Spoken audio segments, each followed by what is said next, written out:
But as far as And anybody by the way, knew, Xerxes I was son of Darius, Persians. He was a yeah, Persian. he was Persian Persian kings, right? Yeah. Right. So it's all Persian this, Persian that. Yeah. But the reason, I guess that's probably worth bringing up. The reason that this was so startling and so big was, as far as anybody knew at that time, mummification was really just only practiced by Egyptians in Egypt. Mm-hmm. They thought maybe she was had married a Persian prince and she was Egyptian, and that they had sent, honored her tradition or something. Or that when she was married off, that they had sent, there was some knowledge of this sort of when an Egyptian So they sent princess, some documentation along for. well, that they would know that they would send also, they would send the Egyptian scholars, and they would send jewelry They would and send stuff a like party that. with her. Yeah, exactly. Her royal party would come with her, and therefore they would retain the knowledge. Right, and so then there was, her. well, they wouldn't. There were people who only did mummification, but true. that they would have maybe sent a couple of them as well, so that when she did die, she could be, buried in the proper way. Her body could be prepared for the afterlife in the appropriate way. Okay. Makes sense. So she was a princess. The rest of us, we get thrown into a hole. But she's got a special team that's just like all Down, wrapped, stacked. Yeah, I mean, really. Yeah, because, like I said, it's not as though just anybody knew how to mummify a body. No, I right? couldn't do it. I mean, well, we could probably figure it out because Well, the I'm sure internet YouTube, exists, yeah, right? exactly. But, in those times particularly, if she was Persian, it meant either that she had come from Egypt and some people had come from Egypt to take care of her body when she died, or the Persians actually had a history of mummification that nobody knew about before, and this was like a huge breakthrough in understanding. I don't think cultures. As far as like a lot of these ancient Persian royalty, I don't think they found their tombs, have they? I don't think so. I think they're all. So it could be that they were all busy mummifying themselves, and then we just don't know. We just don't know. We haven't found them yet. Yeah. So that was a big deal, and actually, that of course means that a couple other people said, no, actually, you know what? I think we own the rights to that mummy. This Persian princess. Yeah, exactly. Well, It was discovered. Yes. Yeah, I mean, where it was, that particular patch of real estate is close to Iran, Afghanistan, and in Pakistan. So it's like, well, probably that piece of real estate has been part of all three of those countries. At some point, At some point, yeah. So Iran, Pakistan, and actually the Taliban, you remember those guys. them? Yeah. They all made claims that they were actually the rightful owners of this mummy. Eventually, Pakistan won out, and they placed the Persian princess as Princess Radugana in the National Museum of Pakistan on display as a cultural heritage thing. Really. Whoops. Yeah. Well, I'm kind of curious about what the Taliban wanted to do with the mummy, because remember they're not too keen on. I know what they artifacts. wanted to do with it, but we'll talk about that later. You think? Okay. Yeah, we'll talk about it later. So. Yeah. Sorry. Anyway, so you may have heard us go, whoops. Why whoops? Well, so it turns out, during this whole hullabaloo, an American archaeologist named Oscar White Muscarella, who is an expert in Persian antiquities, came forward. He said that he had actually also been approached about a year prior by a different middleman in 2000, right? So right as the discovery of this thing was kind of being made public. Yeah, I think the guy sent him like some Polaroids. He sent some Polaroids, and he said he immediately had some doubts about the mummy's authenticity, mostly tied up to where the mummy was found and also the translation of the breastplate. He said that it seemed kind of familiar, and it was taken like almost word for word, maybe. This is where the reporting gets a little weird, because I've seen this statement where he says it was taken word from this other thing, and then I've seen other statements that say actually it was made by somebody who was totally illiterate in the Persian language, and it's like riddled with mistakes. So I'm not really totally sure, but there was something really off about the chest plate. It might have been taken from this pretty famous inscription called the Behistun inscription, which is probably not how you pronounce that word. Probably not. Which is a multilingual inscription that can serve as kind of a Rosetta Stone, but for cuneiform instead of hieroglyphs. It's 3 different languages, all in cuneiform. It's Old Persian, Emelet, and Babylonian. The original carving of that inscription is pretty big. It's like 50 feet high by 82 feet wide, which is 15 meters and 25 meters respectively. And it was like 100 or 320 feet off the ground, which Obviously, is 100 meters. Meant to be read from far away, apparently. Yeah. Well, it's big. It's a billboard. Yeah. It's the first billboard. It is. It's like the Hollywood sign, you know? It is, yeah, it absolutely is. And actually what the story is that it was carved during the reign of Darius, who's Xerxes I's father. Yeah. So would have, I guess, been the grandfather of Raduguna, the Persian princess. The Persian princess, yeah. It's Well, a World very important Heritage Site. princess. Yeah, it's a World Heritage Site, etc.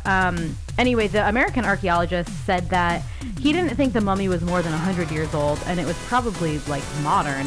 So the dealer, being kind of a smart aleck, was like, okay, sure, yeah, I'll send you part of the coffin, just like a little sliver of the wood from the coffin, and then you can carbon date that, and that will prove that this is authentic. And then, and I can go, face sucker! well, or, then you'll obviously be interested in buying it because it's this, like, huge antiquity, even though, again, it's kind of like, it's super illegal, and you would think an archaeologist would know that, but whatever. Yeah, you're not supposed to be, like, carving a chunk out the coffin, really. No, yeah. So, he did send a small piece of the coffin, and it did get carbon dated. The carbon dating came back on the coffin, and that was about 250 years old in reality. The dealer's representative counter-argued that could hardly be considered modern. Well, so, we're just splitting hairs at this point. So he should still be interested in buying this antiquity. It's still old, dude. Right? Yeah, I know. Yeah. So Muscarella, who by now was almost certain that this whole mummy thing was a total forgery, Well, alerted the FBI, and clearly they did not take any action on that. And Out of their jurisdiction, they don't care. yeah, and I mean, I will say, again, as we know, carbon dating really only says that's when the tree was cut down, so for all we know, the coffin could have been made yeah. more recently than It that. could have been like, salvaged wood. Maybe somebody tore a barn down. It's totally possible. Barn down, they made a coffin out of it. Yeah.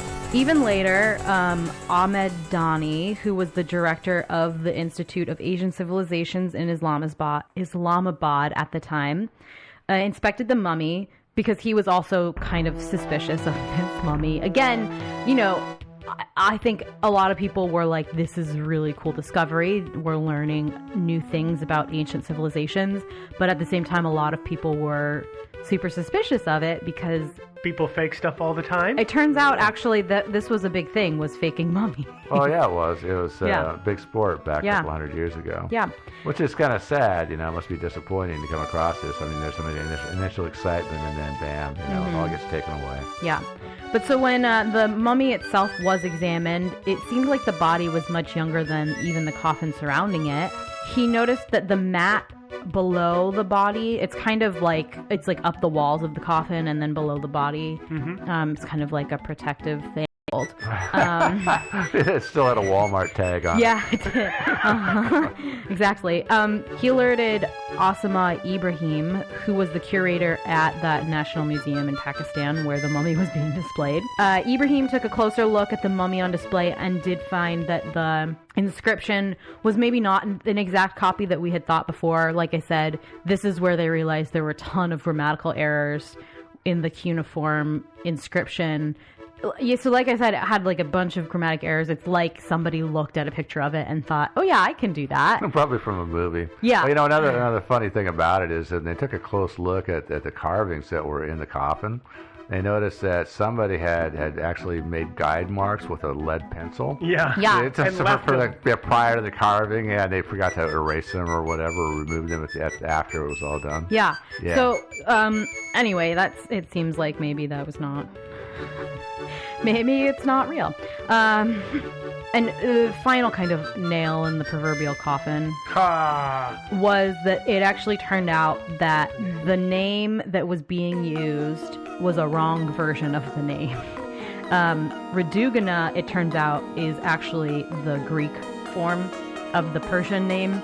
it's a slightly different spelling, which the pronunciation is the same, so I'm not going to try to relay. But Radugana is spelled R-H-O, and then the actual Persian version of it is spelled W-A-R. So obviously, that's not right. Somebody, really didn't do his research here. Yeah. Ibrahim spent some time investigating the body, including having an X-ray and CT scan in April of 2001, and stated that actually it was not a mummy at all. Mm-hmm. Dun dun dun! Well, I mean, in a sense it was a mummy. It just wasn't, I guess, a dead body was wrapped up in a mummy-ish sort of way, so I guess it was kind of a mummy. Kind of, yeah. It's just not an ancient mummy. No, not really that old at all.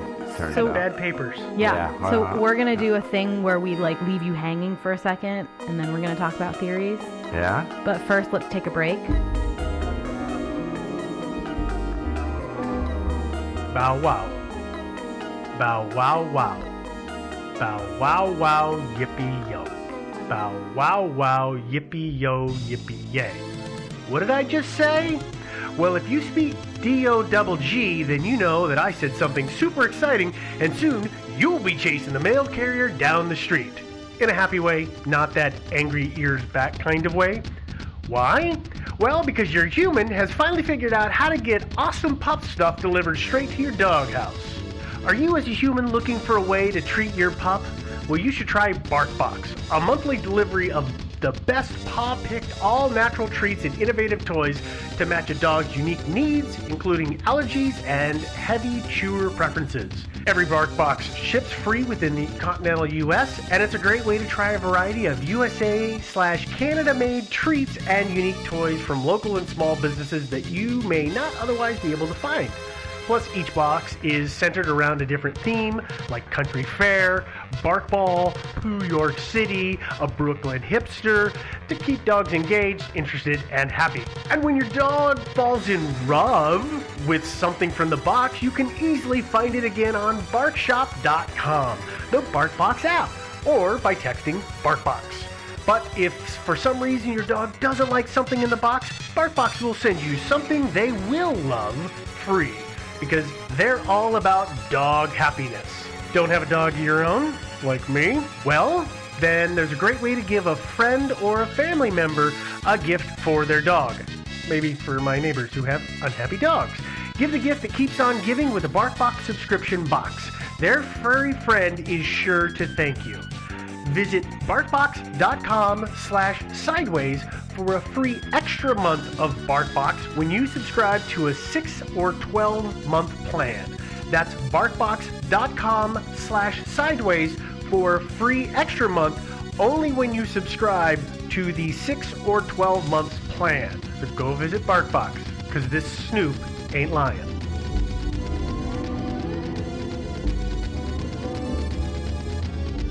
Cliffhanger over! Theories. Ready? All right. Theory number 1. It's real. She really was a Persian princess. Yeah. Exactly. Daughter of Xerxes. And this was real mummy. Yeah. Although that kind of, if she was indeed the daughter of Xerxes, that kind of dashes the whole. She was an Egyptian princess who married a Persian prince. Yeah. Agreed. Kind of dashes that whole thing. It does. Yeah. But again, I don't know. Maybe the ancient Persians did do the mummification. For all we know. Yeah. And that would explain some stuff we're going to talk about in a little bit. But overall hard fail.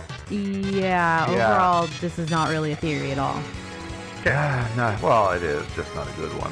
Yeah. So the next theory is one we're going to do a bunch of sub-theories on, and that is that it was a woman who was murdered. Mm-hmm. But not a princess. So basically, how was the body acquired is what this is all revolving around? Yeah, pretty much. I mean, I guess really what this overarching theory should be is that it was a fraud mummy, and that the body that was in there was the body of a murder victim of some kind. Yeah. Okay. It's just how exactly did it happen? Yeah. So you might have noticed that I was holding back some information. We did a little cliffhanger. You did? Just a couple of minutes ago. Probably less than a couple of minutes ago after editing, but that's okay. Let's just talk about the CT scans. We talked about that a minute ago. We said that Ibrahim had X-rays and CT scans done of the body of the mummy. So they found some stuff. Surprise. It turns out that the mummy, the body, was actually the body of a woman who had probably died in 1996. Yeah, they were able to like carbonate the teeth or something like that. Yeah, or, not so ancient after all, it turns No. out. She had been really small, about 4 feet 7 inches, which I didn't bother to translate into meters or whatever it is that you guys use. So No, they can look it up. Yeah. But that is very small. But probably for ancient times, probably not remarkably small. for ancient times, no, but for 1996, it's Oh, pretty yeah, small. it is. They also decided it was of a woman who was no older than 21, but they do refer to her as a woman. I've never seen it referred to as a girl or a teen or even a young woman. But she was a young woman. So I'm going to make the presumption that she was older than 18. Yeah, okay. But so 18 she was a 18 to young 21, yeah. young woman who was very small. Her skin and hair had been bleached, and they had been treated with things like bicarbonate of soda and sodium chloride, which are both drying agents. And Wow. worth noting, they are modern drying agents. Yeah, they didn't exist.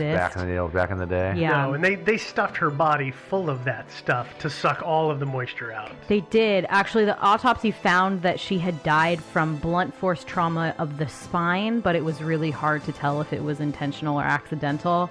They likened it to kind of what it would look like if you'd been hit by a car and died from a spinal injury. So I guess by definition, she was murdered, technically. Maybe. I mean, she or was. died in a car wreck or a car run over by a car or something like that. Well, that's murder. I mean, getting run over by a car, intentional or not, is still technically murder. Well, if you do the right thing and call the police and file an accident report, I guess it's an accident. But if you just grab the body and mummify it, maybe that's kind of bad. More murdery. Yeah. I mean, I would say like even an accidental murder is a murder of a kind, right? Yeah, manslaughter kind of thing. Yeah, sort of. That's technically a murder. It's just a really accidental kind of murder. Yeah. I mean, the other option here is that she might have like fallen just right on a fence or something like that, but that seems really unlikely to me. So, first sub-theory is that she could have been murdered for her organs. That's a thing that Yeah. happens sometimes. Yeah, it does. Not frequently, I don't think, but sometimes. You listen to the internet, it happens all the time. Constantly. A lot of people waking up in bathtubs filled with ice. Yeah, with a weird side pain. Yeah. Did I forget to mention that all of her organs were missing, by the way? Yeah. Because they You were. did. All of them. I didn't forget. I intentionally that on didn't. purpose. I did. You're right. Sorry. I was being coy. It's fine. This could have been the case of somebody killing her for her organs. A blunt force trauma to the spine could have been intentional or not, again, but they could have thought, oh, let's take all of her organs. Because even her heart was missing. And this was a mistake maybe on the part of the people who were doing it, or it was all of her organs were being taken to be sold on the black market. And then they repurposed the body for mummification fakery. Yeah. Because the Which is Egyptians left possible. the heart in. Well, Yeah, yeah, they Egyptians did. left the heart in, but one thing that people kind of thought was that it's possible that her body had been grave robbed, Right. and that's how somebody came about her body, versus murdered for necessarily the forgery or anything like that. So Yeah, it's it could've- possible she was murdered for her organs. They were all removed, and then she was buried, and then later she had the additional misfortune of being Yeah, I dug know. up and made into a mummy. And I don't know how much this happens. I mean, you can be an organ donor over here in America. I assume they have similar things in other countries. And so maybe she had died of some cause or another, and her organs were harvested for, to be given to other people. And then they sent her off to the morgue where she was morgue robbed instead of grave robbed. I mean, her body could have been nabbed in all kinds of places. True. It's certainly possible that could have happened.